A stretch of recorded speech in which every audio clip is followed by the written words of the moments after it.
One question lang, sir. Sir, yung sa opening ng classes sa Monday, itutuloy pa ba natin yun? As much as possible, hanggat maaari. If the school buildings are in a condition to take classes, they will do it. Pero meron pa talaga na kaunti na lang yung may tubig, pero marami na nag-iwan ng puti na hindi magamit. Tapos mga nasira na gamit, we'll have to replace them. So yes, as much as possible, it will be up to the school to decide what they kung kaya o hindi. Siguro yung iba mapipilitan, they will conduct classes outside of the school building, makapag-klase lang. Tingnan natin.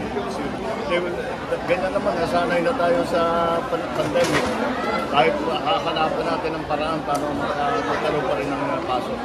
Anong guidance niyo, sir, sa DepEd? Ang guidance po ninyo sa DepEd? directives niyo po. Gawin nyo lahat. Buksan yung ang pagpasok, gawin nyo hanggat maaari kung kaya nyo buksan. That's the usual, hanggat maaari, open the schools and conduct classes. Okay. But there are areas na hindi talaga pwede. Okay, thank you, sir. It's possible. Hanggat maaari.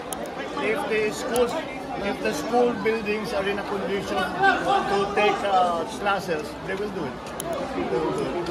Pero meron pa talaga na kaunti na lang yung may tubig, pero marami na nag-iwan ng puti na hindi magamit. Tapos mga nasira na gamit,